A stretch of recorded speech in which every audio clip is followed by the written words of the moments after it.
the second part of the perpetrator intervention and primary prevention space, I'm going to, in a very brief moment, introduce Dr. Mayet Costello from ANROWS for her presentation on perpetrator interventions. But I just very briefly like to preface that from our perspective at No to Violence, we so much appreciate ANROWS' work in this area. It is very brave work. The whole perpetrator intervention field, not just men's behaviour change programs, but everything that child protection practitioners do, community corrections officers, police, magistrates, judicial workers, family services workers, etc., to try to capture all of this and to support a knowledge production and then transfer and exchange process. When there's a lot of contentiousness, the research is strong in some areas, but in other areas not very well developed.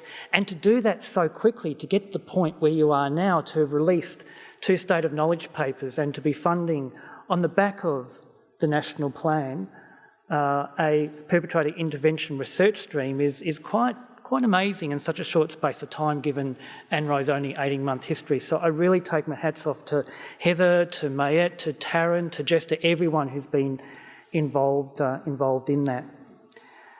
And Dr. Mayet Costello is part of that as research manager at ANROWS. Mayet began her career as a frontline worker in social work, in the domestic violence, sexual assault field, women's health services in New South Wales and also South Australia. And has worked in a variety of policy, practice, strategic roles in research, in management, both at a state and a federal level. Prior to being research manager at ANROWS, Mayet's most recent position was as Manager of Violence Prevention and Response at New South Wales Children and Families as part of New South Wales Health. Mayet has a PhD in Australian policy responses to male violence against women and their children, and has a Bachelor of Social Work, not only with first-class honours, but a university medal.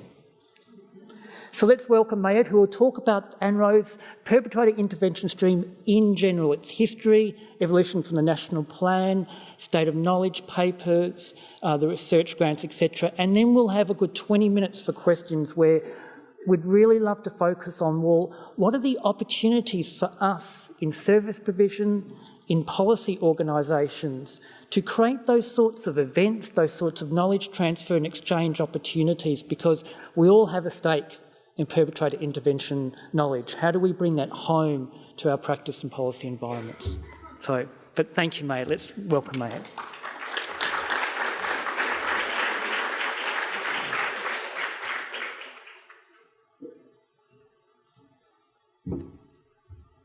Thank you, Rodney, for that introduction, and also just for acknowledging the work that ANROWS has done so far. It's really nice to hear such positive feedback already in such a short lifespan, really, for an organisation. So I wanted to start, first of all, just to acknowledge the traditional owners of the land on which we meet, the Wiradjuri people, acknowledging the elders past and present, and also, quite importantly, the elders of the future, so the young people. And just to capture something that was said yesterday by the elders who spoke in the panel, of just the importance of going to Indigenous people for solutions, and that is one of the things that we're hoping to achieve through our perpetrators research stream. So my presentation today is going to be a little bit different than a lot of what you've seen at the conference so far, in that I'm not presenting a specific piece of research. I'm talking about the overall ANROWS research stream on perpetrator interventions. This is one component of our overall research program, of which the core grants, so most of the projects we've been talking about at this conference, are a part, but the perpetrator interventions is another really important part. So today I'm going to be doing the opposite end of the continuum of what Michael was talking about. We're not talking about, and I'll talk a little bit more about scope of this program stream in a moment, but we're not talking about the primary prevention end of engaging men and boys. We're talking very much at the other end of after violence has actually occurred. So occasionally it's called tertiary prevention, but it's more likely, it's a more appropriate thing to be calling it response to violence.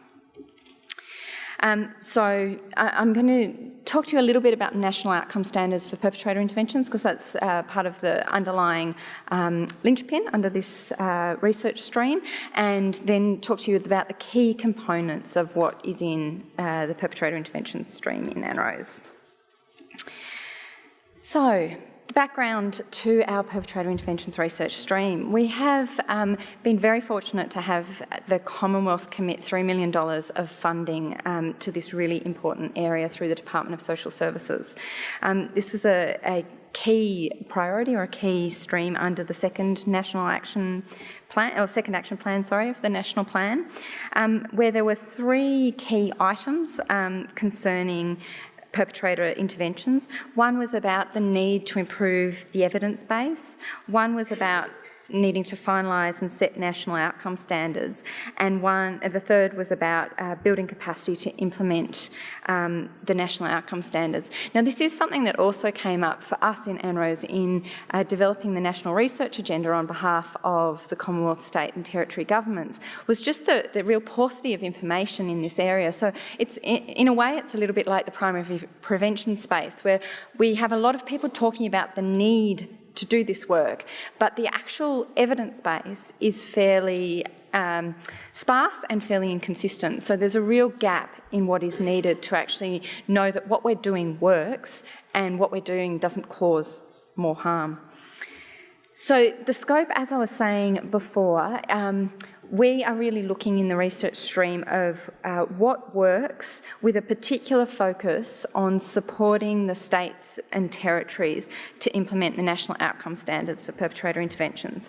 And we are talking about perpetrator interventions in their many forms, so not solely, but it is inclusive of programs, but it's not solely programs. It's basically any intervention with men after they have committed violence, in the various interfaces where that comes in contact with maybe the community sector, the context of civil, community, child protection, criminal, justice responses across the board. Now, to know though where our research stream comes in, you also need to have a bit of an understanding of the national outcome standards for perpetrator interventions. These standards were endorsed by COAG on the 11th of December in 2015, so they're fairly new. And I did want to just have a really quick acknowledgement here of any of you that might be in the room in particular, but the NOSPI, which is our acronym for it, working group, and any of the stakeholders in the room that participated in actually developing these standards and coming together for that work, because I know it has been complex, as things in COAG often are in negotiating an agreed position. So the purpose of the NOSPI and the intervention standards are to guide and measure consistent actions that the governments, community partners and systems take and outcomes they achieve when intervening with male perpetrators of family, domestic and sexual violence.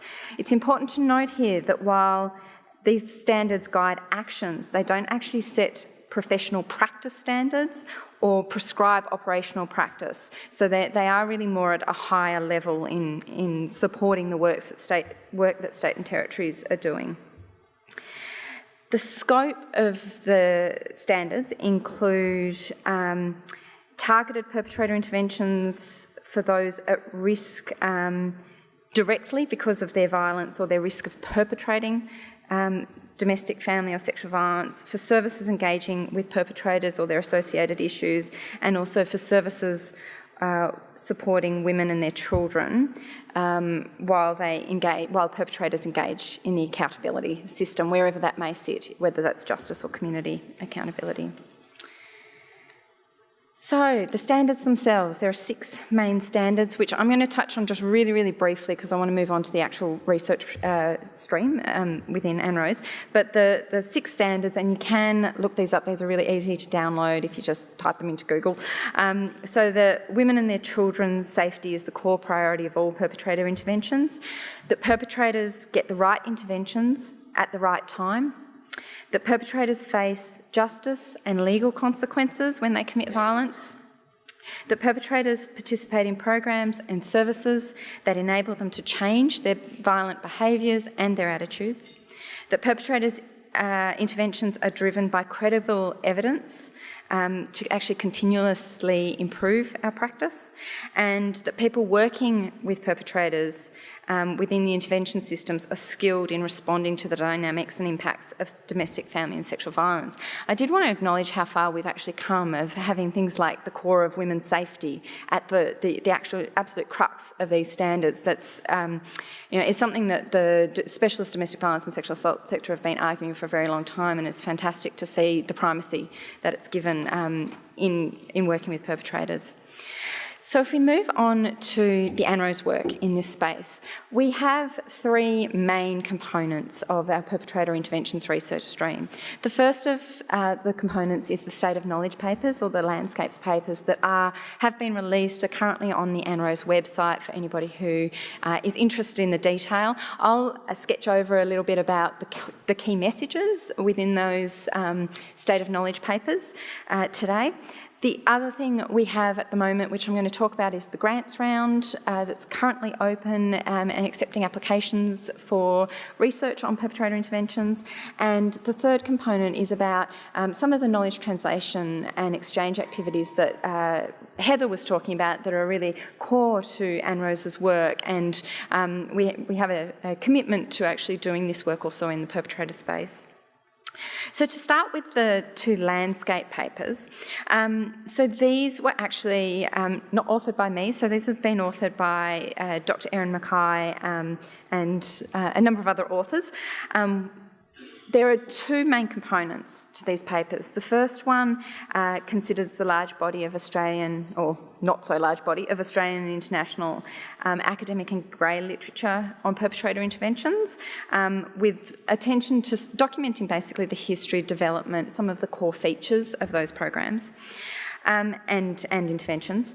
And the second part looks at actually examining the perpetrator or possible perpetrator pathways through particularly civil and criminal legal systems in the states and territories of Australia, and providing just a basic overview of some of the key legislative and policy frameworks for both sexual assault and domestic violence programs. And some of what I'll talk about is that there are some differences and similarities between the programs in both spaces. So to look first of all at the paper number one, so part one of the paper. So the key contributions of this paper to the evidence base are really about identifying that there are a multiplicity of perpetrator interventions beyond just perpetrator programs. Often when we hear perpetrator interventions, we think behaviour change, perhaps at the more ethical end, anger management at the less ethical end, but the paper actually identifies a range of systemic interventions and legal interventions that go beyond singularly behaviour change programs. Identifying points of referral to other systems, such as mental health, drug and alcohol, housing and employment, and the recognition of the role these systems do actually play in combating men's violence against women. And I think this is one of the opportunities for ANROWS, that there's a real risk, I think, of preaching to the converted. And one of the benefits and one of the things that we really want to see at ANROWS is the take-off of that evidence base across the whole range of systems in which men and women may come into contact with when they're actually either experiencing or perpetrating violence. The paper also highlights where the system actually may lose sight of perpetrators by actually identifying key points of contact that we may have systemically with perpetrators as they move through various systems and interventions. It also illustrates a number of opportunities where women subjected to violence may actually come in, maybe key referral points or contact points with those women when their partners or ex-partners are accessing or involved with intervention services. And it also highlights the need for further research, so the need for actually that there is a very limited evidence base in this space. So there were a recognition within this paper that there is quite a disparity between the sexual assault sectors in responding to perpetrator interventions and the domestic and family violence response. There were, however, a couple of key points that applied across both programs. The first was that behaviour change programs just can't be considered, or I should say any intervention program can't be considered on its own, but they must be considered within a wider context and a wider system of holding men accountable and increasing the safety of women and children. So I think this is part of the point that Michael also made, in that a systemic, an ethical appropriate response looks at a continuum of interventions operating together and not in isolation from each other. The second key point that actually applied across both lots of programs was that researchers in both the domestic violence and the sexual assault fields have cautioned against any sort of reliance on recidivism as a key measure of success or of effectiveness. And it again touches on a point Michael makes, is saying that's a really narrow understanding of success, particularly given what we know about underreporting of both forms of domestic and family violence and sexual assault. So looking quickly at the key findings across the two different streams, first of all for domestic and family violence interventions. So what the paper talks about is that the programs vary very widely in their approach, in their design, in the content, in the mode and manner of delivery, and does identify, though, in this space that most programs tend to be voluntary, they tend to be group-based programs, and that most of the evaluations of the domestic and family violence programs show modest results but positive results. So they're moving in the right direction, but it's not really clear, the evidence of success. The paper does also note, however, that there are a few methodological challenges across those evaluations that are showing success. So I guess it's a proceed with care in taking that point. There is no evidence to suggest that either psychoeducational approaches or CBT approaches for perpetrator programs are more effective than other sorts of programs. There also, one of the findings was that perpetrators that are actually eligible for, that are assessed as eligible for the programs, often disengage from those programs where they're not actually taken quickly into the program. So when those perpetrators, which would seem common sense, but this provides an evidence base that when there are wait lists or when there's limited availability, perpetrators often disengage from those programs. And finally, also that there is some evidence to suggest that recidivism of offenders that do not self-refer or not mandated to attend behaviour change programs may be reduced by the use of secondary responder programs, which are the sort of responder programs that encourage perpetrators to seek support and provide referrals other than solely the intervention programs.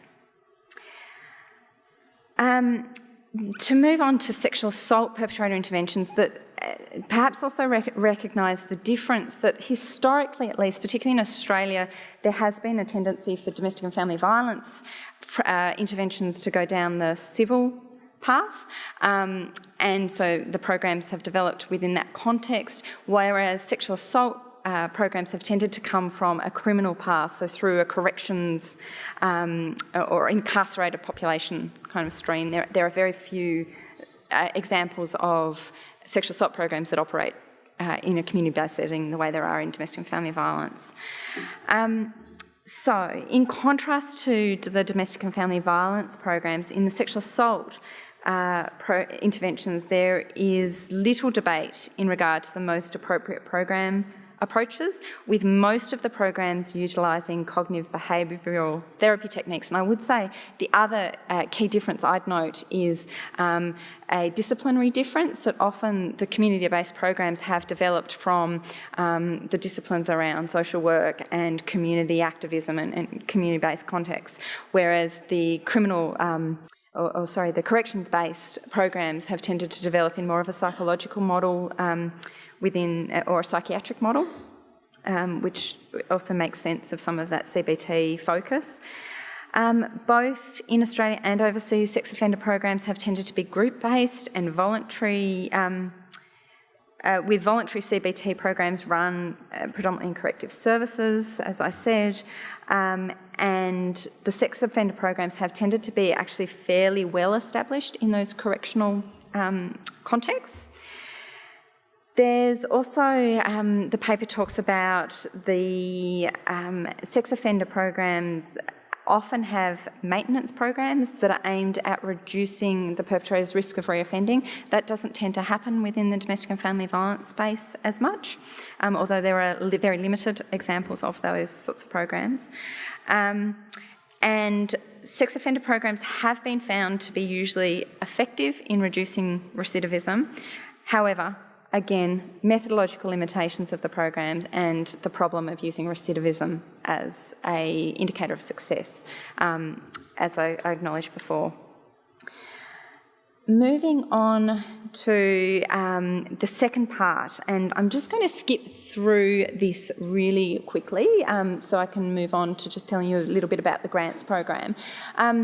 This part predominantly looked at pathways that both domestic and family violence perpetrators and sexual assault perpetrators separately, recognising there are often differences, can go through systems. Now, we do acknowledge there are some limitations, I guess, in this paper in terms of capturing the complexity of how different people may go through different systems. But what it does do really well is capture some of the commonalities that actually do exist between Australian states and territories, so between the jurisdictions in actually moving through the different intervention systems. It also does highlight the lack of available services and support that are available in actually addressing the violence, particularly for Aboriginal and Torres Strait Islander communities, as well as in custodial contexts in particular. Okay, I'm just going to really quickly skip through. Now, I'm pretty sure my presentation notes will be available online as well, so if you wanted a brief summary without having to read the papers, feel free to download my presentation. So I'm going to skip through quickly to the strategic research themes. So as part of this process of mapping and of looking at the literature, ANROWS developed 4 key strategic research themes, and it's on the basis of these strategic research themes that we developed research priorities. And the research priorities are what are currently up on our website under our grants application process. So the 4 key areas are system effectiveness, the effectiveness of interventions, models to address diversity of perpetrators, and interventions developed by, with and for Indigenous communities.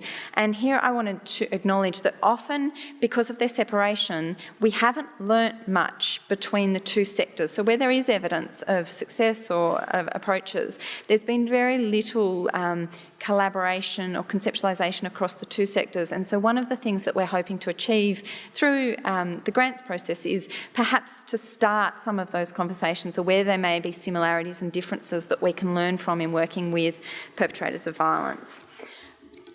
But in terms of the actual research stream, which I'm hoping many of you here will put in applications for. We are calling for applications currently. They opened on the 1st of February. They close on the 28th of April. We would ask that you have a look, download the information pack. There is information there about the funding rules. There's also detailed information about what our actual research priorities are. And I wanted to make a quick note here that ANROWS is really keen to provide some advice and guidance on what we know are the evidence gaps, and that's where the research priorities come in.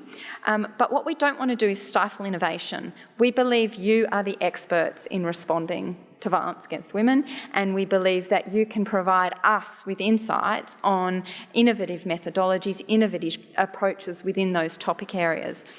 The other key thing I'd like to say also is, just like our core grant research round, and again picking up on Heather's presentation, is we are really eager to ensure that service providers, policymakers, there are a range of partnerships that are included on research teams and are not solely applications provided by large research institutions, but that we are really trying to model and encourage a process of working in partnership and working together, and of recognising the practice wisdom that can be gained from doing that. So As part of that, we do not only encourage people, but we will offer support if you're seeking partners.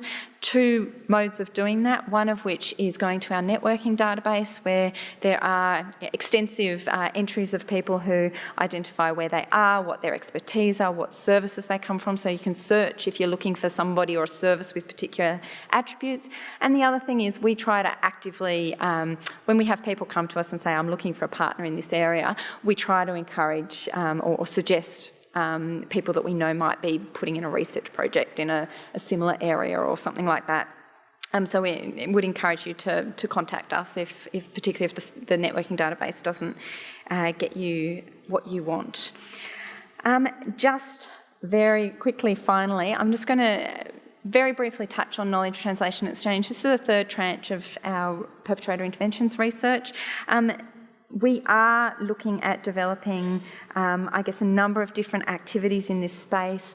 What they look like is still to be worked out. So we are hoping to do that through a process of consultation, engagement, ensuring that we're responding to the needs of the sector, whether that be in looking at events for policymakers, for practitioners, for researchers, whether it's being about disseminating findings or special collections or publications in which we can actually provide information about perpetrator interventions.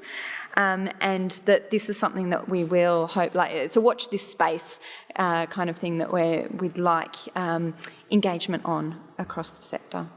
So I'll stop there, except can I say one other thing is just if you have any questions, really happy to answer kind of general questions about the program, the general nature of the perpetrator interventions research stream. If you have any very, very specific questions, though, about your project and whether that fits into one of the strategic research themes, I'm really happy to also, myself and Taryn, who's down in the front chair here, will be available after this session if you want to ask any kind of really specific questions about your individual project. Thank you, Mayet.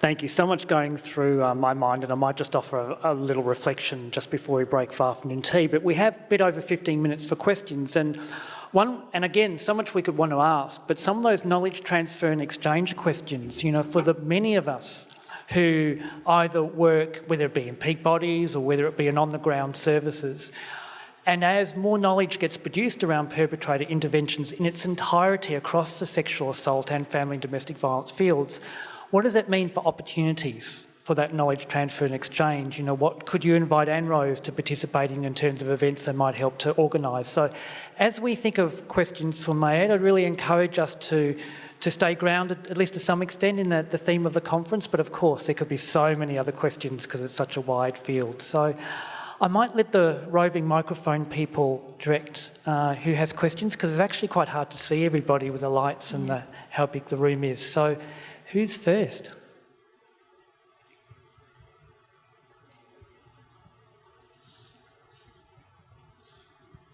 Hello, Mayet. Thank you for a very interesting presentation.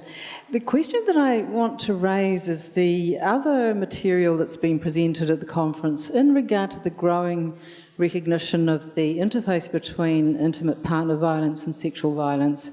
The fact that it would appear that the way we respond to sexual assault, particularly in our sort of community versus correctional systems, have quite different approaches, and yet what we're increasingly recognising is that there is this strong intersection.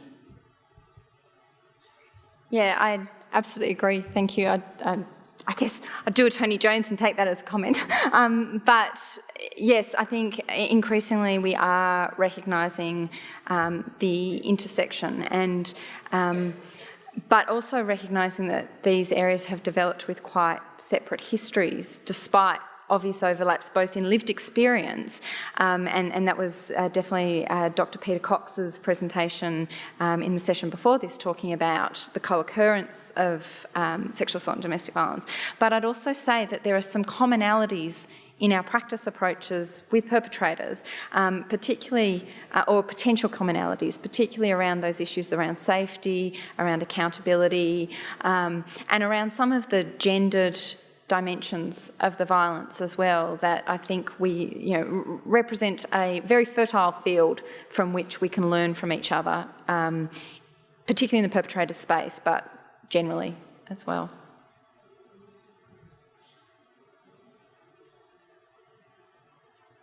Sounding silence. Assume the microphone's moving to another question somewhere. It is actually really hard to see up here. Over there.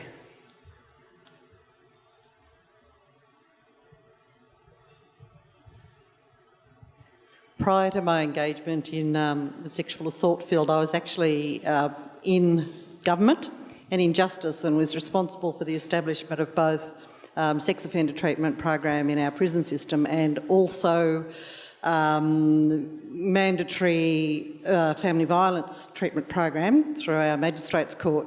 But I was also responsible for the establishment of drug courts in our state. And one of the things that I'm very interested in is the whole area of therapeutic jurisprudence, where in fact you begin to look at people who are perpetrating in terms of the wholeness of the range of the complex issues that they have. And I guess one of the things that concerns me, because we've had the striation, if you like, of the sexual abuse and the family violence abuse sort of coming from quite different places, is that we don't seem to be picking up that broader framework of where does this fit in terms of issues around AOD and whatever, and also the critical role through the use of therapeutic jurisprudence within court systems to help manage risk and safety and deal with the whole complex family issue. And I think that's going to be exacerbated as we see the drawing in of child protection into the area as well, and we may in fact have a broader framework. So I guess one of the things I'm hoping is that we step out of the very limited literature about these two streams and actually begin to move forward into that larger model of beginning to look at complex problem intervention using those quite sophisticated processes. There you are, Mayet. Handle that one. Yes, and absolutely. And I would say I wholeheartedly agree. I think we need to look at the complexity of the problem that is violence against women, and that has to be not looking in isolation at just these specialist types of programs. But what I would, or interventions, but what I would also say is that, again, through our perpetrators intervention research stream, we are trying to capture the diversity, including systemic engagements. And similarly to the core grant, where there are a number of projects that look at engaging across drug and alcohol, engaging with mental health, with child protection. Similarly, there are research priorities around systems interventions, around models of diversity. So various different, I guess, ways in for people who might have ideas of projects in this space to actually seek funding under the grants program.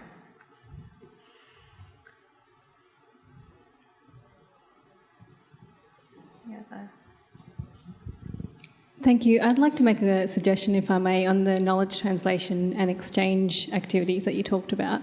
Yep. I work in a local government setting in a policy position, and you may be aware that in local government in Victoria we're mandated to develop public health plans, and one of the things that we're required to do by the Department of Health and Human Services is to make reference to family violence and how we will develop policies around it.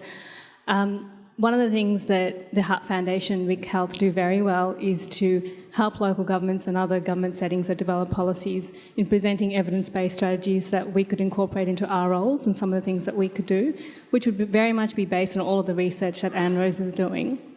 My suggestion is that similar strategies could be used for family violence that would assist agencies that are not family violence specific services to assist them in understanding what is evidence-based and what does work, and what can our role in local governments and other government bodies do to implement that into policies.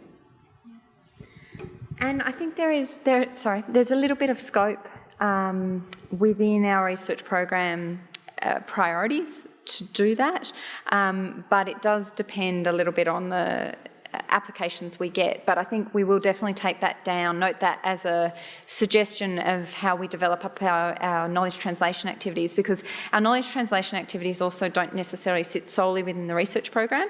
So although we have a strong emphasis on ensuring that research projects are structured to, deliver the best results in terms of assisting, push forward knowledge and provide evidence, we also have a separate stream, I guess, that's looking not just about the knowledge ANROWS is producing within the program, but also what's happening in the sector and how we can build capacity in that. So we'll definitely take that as Taryn is madly writing any suggestions, so we'll definitely take that as a suggestion to follow up. Thank you.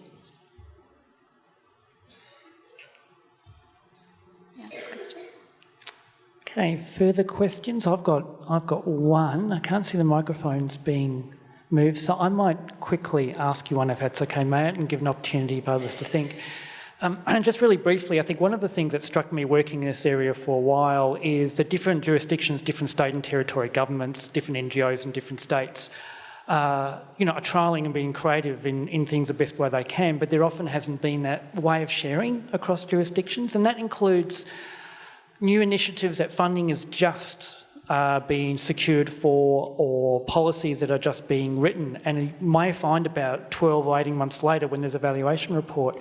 Just really be interested in your thoughts about what could continue to make it easier for those initiatives and the knowledge that's coming from those initiatives to be shared across state and territory boundaries, including across state and territory governments. It's a challenging one, Rodney. So what I'd say first of all is I think the national plan does represent a really valuable framework in which we're bringing together states and territories, state and territory governments with a common purpose and a common vision around violence against women, and obviously taking on board Anne Edwards' points around the need to revitalise and recommit to the national plan. But from what I've experienced at least, I think there's a relative and increasing sharing of information amongst state and territory officials, often led or facilitated through the Department of Social Services at the Commonwealth level, and there has been some discussion and engagement between the Commonwealth and territory and state jurisdictions about what they're doing. I think there is a challenge for us, though, of being able to communicate what is emerging practice and emerging promising practice in each state and territory nationally, so that some of that knowledge is shared with the non-government sector, and also perhaps with areas that aren't in the specific specialist women's or community services kind of policy areas. It's one thing that ANROWS does try to do, I think, with some of our knowledge translation, so with having guest speakers, or with even some of our work, how our projects are actually developed in the core grant, and I would be seeing the similar structure for the perpetrators of having more than one state or territory site as being ideal for a research project, which means that you can start to get some of those early discussions, early learnings across jurisdictions being communicated even in advance of formal findings or evaluation reports or that sort of stuff. But I think this is also, as Heather was saying, really an emerging area of practice in this sector, and one that we really need to embrace is that knowledge translation. How do we do it well? How do we do it so that we engage the learnings, or engage people with the learnings, and how, once we know what works, do we embed that in practice in an ongoing way? I think that's still something we're working on. But I think I'm going to be optimistic as well, as our facilitators were this morning, of saying, I think I'm optimistic that we're developing the structures to do that, and now is a very good time in history for us to harness the social commitment we have to try and achieve that goal as well of communicating. I think that's one of the also core roles for ANROWS in terms of our leadership function, of trying to build those bridges and share that information. Thank you. Has the microphone moved to any other questions? or you're all just waiting for the session to end to ask Taryn and Mayet questions in confidence regarding the perpetrator. That's probably what it is, so you'll be swamped. Question over there. I guess this is sort of stepping slightly back again, but again coming from the knowledge base in the sexual assault area. And it's been mentioned in a couple of the issues, certainly this morning, about the issue of sibling violence within families, and we're quite clear, and in fact about 2-3 years ago, the federal government gave me or our service about a $200,000 grant to look at problem sexual behaviour and sexually abusive behaviour in children, and it's certainly an issue in the out-of-home care system right across Australia. And I guess I am wondering where ANROWS resources might go in this particular field, because these young people that we know are already on that trajectory, and that programs are going to be quite critical and essential, and they're interested because they're also, in lots of ways, not all, but a significant proportion of those children have been sexually abused. They've been on trajectories into out-of-home care anyway. So I guess and there's been very careful language, manipulation, control, whatever you want to call, in terms of finessing it, to not call young people perpetrators of sexual violence. But we know if there's not interventions, then in fact that will be the adult trajectory. So I'm also wondering whether ANROWS is actually talking about picking up that issue, because I actually think it is a really critical future issue. Yep, we definitely are picking up that issue. Actually, there is one, and I can't remember off the top of my head, 3.3, thank you, Taryn. There is one research priority that does specifically deal with that as a potential in that research priority. And this is one of those fantastic examples of practice leading the research gap, in that this has been recognised, particularly, I'm definitely aware of the many conversations that I've had with Dale Tolliday of recognising coming up through the New Street programs, a large body of experience of young people who've experienced domestic and family violence who go on to either sexual abuse against siblings or sexual abuse against others in their sort of tween to teenage years. And so this is definitely an area of practice where it represents that interface for ANROWS with violence against women and their children.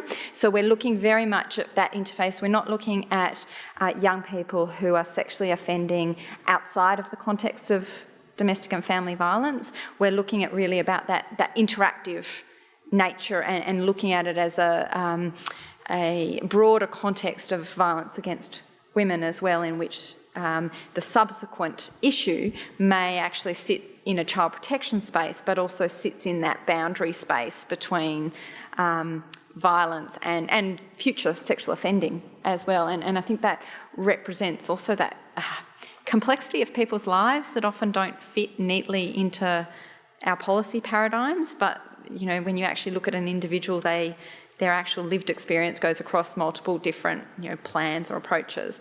So I would say definitely dealt with. If you're eager to get involved, there's a research priority that you can actually do research on this specific area as a recognised priority. Great, thank you. Thanks, Mayet. And we are now running almost out of time. Just briefly want to reflect that it's been a real theme here, bringing knowledges together.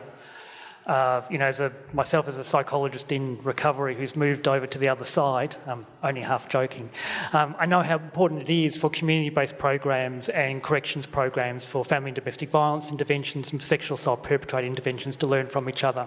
And I think that's a lot of what the emphasis is knowledge is learning from each other. And that this knowledge transfer and exchange needs to be so decentralised, which I know you've stressed so much, Mayet, and as a member, one of 30 members of the practitioner engagement group of ANROWS, that how important it is to see that we've all got a stake in producing and translating knowledge. It can't just be left to primary research institutions, as vital as a role they have, or peak bodies like our own. The knowledge has to be decentralised, it has to be produced and shared by all of us and joined together in the local contexts, and I think it's a really key part of ANROWS' work in this area. So thank you, Mayet, and thank you for all your colleagues for entering this really difficult and promising space. Thank you.